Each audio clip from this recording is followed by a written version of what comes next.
finagling, so to speak. Right. So this mistress, you were saying, has 500 gallons? 500-gallon copper pot still. We got her from Ben Dome Copper and Brass Works out of Kentucky. Cool. That's a cool looking. I like to have that in my garage. That's a good tip. She actually is warm. We just used her earlier today.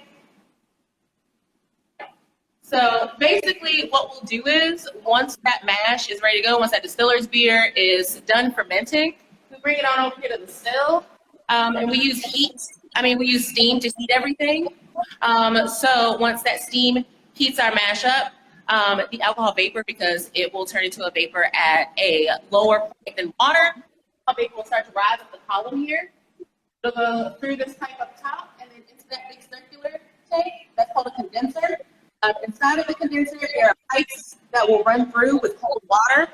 And those pipes with the cold water, that coldness will shot that vapor back into liquid. So we have alcohol.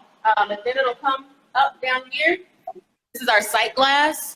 So you'll see all of your business bubbling up through the sight glass. And then this little guy in here, you can see the glass tube here with the numbers on it. That's your hydrometer. And that's a way for us to just kind of pop in and look and get an idea of what the proof is. Right. We have other instruments that we use to get a more precise reading of the proof, but we can like look at it and be like, oh, okay, that's about. Give you an idea. You know where you should be at that point, basically. Oh yeah. Now, when you're distilling things, you do have you have your cuts that you have to make. You got your 3 cuts: your heads, your hearts, and your tails. The heads is the stuff that comes off first. About people drinking bad moonshine and going blind. That's what they drank. That's what made them go blind. So you definitely don't want to drink the heads. That's all the bad stuff. It's got aldehydes and all types of stuff. It also doesn't taste good or smell great. And then next up, hearts. That's all the good stuff. That's what's going to go into your barrels, your bottles, your bodies. And then lastly are the tails. It's usually a bit oily, just to run off from your grains at the end. Right. You use that for making your eggs in the morning. What do you use the heads and the tails for then? Heads and tails can be used for a lot of different things. We like to keep ours. We keep them, run them back through the still for a 3rd distillation, and then we barreled them, and basically we're just going to let them sit for 5 years and see what happens. Yeah. By the way, a lot of people sell the heads specifically because they can use it, like companies can use it to make like nail polish remover and stuff like that. Here's our winner for the last T-shirt. This is Blue Jays 1954.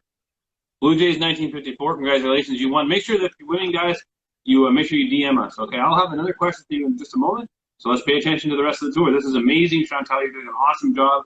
We're getting a lot of response from people saying like awesome tour guide. So keep up the good work. Nice. All right. So once everything comes out of the still, we have a circular guy over here. That is our spirit safe. As you can see, it has 3 little nozzles on the top. That's for the 3 different compartments. So that is how we separate our heads, hearts, and tails. So once the heads are separated out, we're going to proof it down, and that just means adding water. We use reverse osmosis water. It's nice and clean. It's not going to affect anything. I have had people ask me if we use water from the Savannah River. We would never do that. Don't know how many of y'all have ever been to Savannah and seen the river. But if you had, you probably would never ask me that question. So there's that. I have seen it. I've been in it. You're waving around that sleeve like you know how to use it, Chantel. How many people get out of hand on these tours that you need to use that? I mean, we've never had to have security before. So, why need it when you got the sleeve? I mean, yeah, it's just like, people hear about the crazy chick with green hair wielding a sleeve, and they just kind of like stay away a little bit. Yeah, give them a close-up of the char. Right upside the head. Huh? So you're saying with these barrels here? Yeah, so these barrels here are freshly filled. So essentially, like I was telling you guys earlier, barrels are made up of staves, which are just basically planks of wood that are curved, and they're held together with metal rings. So in order to make sure that a barrel won't leak, you have to prepare it, which just means filling up with water, just to get a really nice tight seal, but also that way you can check for leaks so that, you know, if you put your whiskey into a brand new barrel and it hasn't been prepared yet, it probably is not sealed properly, and then you'll lose product. Don't want to do that. So once you let it sit with water in it for a couple days to make sure that you got a nice tight seal, then you can pour the water out. But you want to make sure that when you pour the water out, you pour it out over a sieve so that you don't lose any. Which we actually, I got some chardonnay over here. You can see what I'm talking about. Charbets. Oh yeah. So if those are old charbets that we're not using anymore, we don't need them. But if it was a brand new barrel and charbets came out, then you would put those charbets back in and then put your whiskey in. So yeah, these babies have just gotten filled and they're about ready to head on into the room in a little bit. Awesome. All right, here's my next question, guys. The copper mistress that you saw, that big copper distill, or still, I shouldn't have distilled, it's still. How many gallons did it hold? All right, so that's the question you have to answer. How many gallons did it hold? And put that answer into the chat right now for your chance to win a t-shirt. And on with the tour. So right. it goes through the process. How long does it take from the moment you put the grains in to putting it in the barrel? A couple days. Okay, so it's not a very long process. The process that takes a long time is the aging in the barrel. That takes up to 2 years for your personal bourbon. I mean, it could take about, I'd say like about a week, give or take. Like if I come in on Monday and they're milling grains and then cooking them, and then they sit in the fermentation tank for 3 to 4 days, and then after 3 to 4 days, they'll go into the still, and we'll get at least 1, maybe 2 runs out of it. Then yeah, we can get an entire batch done in the span of a work week. However, you know, sometimes we have people come in on Saturdays, we can get a little bit more done. It really just depends. Sure. Yeah. And then lastly, we have our bottling line over here where we just bottle everything up. Unfortunately, it is not very exciting to look at when it's not running, but it is super, super useful. So there's usually about 3 to 4 people on the line at any given time. So the bottles will start out down there where we blow air into them to make sure there's no dust or particles or anything like that. Then they get filled, about 4 bottles at a time. Then they'll come down, they get their corks there. If we're doing anything with a screw top, then they would get hydraulic screwed shut. And they come through, they get their labels over here, and then there's usually 1 or 2 people at the end of the line. We put on the plastic like safety ring things by hand. So we have to stand there with a heat gun and manually put those on, and then toss them in a box and tape it up, and then they go on a pallet and they hang out till somebody comes pick them up. So the line is running basically 5 days a week, 9 to 5. It's constantly running. Yeah, pretty much. Cool. Yeah, that's awesome. Yeah. And that's pretty much the whole operation. We're small. I mean, we're technically a craft distillery, although sometimes it doesn't feel like it. But It's bigger than a craft distillery, I'll tell you that. With that many gallons of bourbon and whiskey and vodka and everything else that you guys make there, sure seems bigger than it. Where can you get the bottles? Oh, yeah. Another question.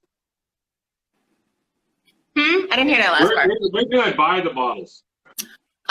You can buy the bottles. We are available online. If you go on our website, they have different options, like companies that you can go on their website and have our bottles delivered directly to you. If you are fortunate enough to come down to Savannah, you can always come down here directly to us, or we're sold at pretty much every liquor store in town. We're also available, I think, in several other states. I think we are in South Carolina, or we're about to be in South Carolina. All throughout Georgia. All throughout Georgia. And a couple other states, which, forgive me, I'm very spoiled in that I can just come to work and get my booze. So I have a question from you can definitely get our stuff online. Question from the audience: how do you move the barrels around? Forklift and manpower. So obviously it's going to be easier for the ones on the bottom here, because we could just take these nubs out and just roll it on out. But for the guys that are up top, we will get the forklift out. And so we'll have somebody up on the top of the racks guiding it down onto the forklift and then into there. But you'll notice, well, this one will work. So, as you know, this is the bung, and the origins of the word bunghole come from barrels. So we always have all of them pointing upwards so that it's easier for us to get into them to taste. Right. Who gets to do that? That's the job I don't want to apply for. Actually, we all do. Like I said, we're still a small enough company. We'll do like company-wide tastings, especially when we were trying to get the blend correctly for the master bourbon. At least once a month, we would do, you'd come into work not thinking anything of it, and somebody would push, a flight of 4 different bourbons at you at 10 a.m. And you're never upset about it. It's great. Someone just asked an interesting question. Can you make a private label or a custom blend? As far as I'm aware of, no, not right now. And mostly because we just don't have the capacity. Right. But yeah, people have asked that before. People have wanted to get like personal barrels, like, or just buy a whole barrel. State of Georgia won't let us do that yet. So we can't sell an entire barrel to anybody or anything like that. As far as I know, the law is still that we can only sell 3 bottles per person per day. So unless you want to come in every day for the next, 3 months or so and buy 3 bottles every day until you get enough that would constitute an entire barrel. Yeah. All right, so we have our winner. We have our winner. Oh yeah, Miranda. Oh yeah, Miranda! Congratulations, you won that T-shirt. I love these Instagrammer names. So what an awesome tour, Chantel. We really appreciate you taking the time out of your evening to do this for us. Our audience, you had quite a bit of people that popped in for this show, and we really appreciate you guys doing this. And we'll be working with Ghost Wheels for a while. We have more things from them coming up. More chance for you to win stuff later in the month. And if you're in Savannah, guys, make sure you pop in and take a look, because it's definitely worth it. You got an inside look, a special look today, but there's nothing like getting there and actually getting a flight of bourbons or whiskeys that you can taste at the bar itself. Yeah.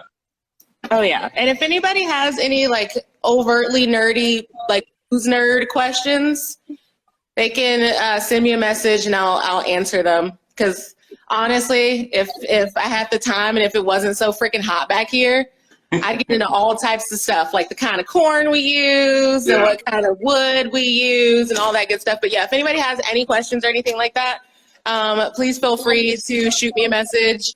And this was super fun. Yeah, this was great. You did a great job, Chantel. Thanks so much, man. Thank your assistant as well for helping out with the camera work today. Oh, thanks, Corey. Corey. Thank you, Corey. All right, thanks a lot, guys.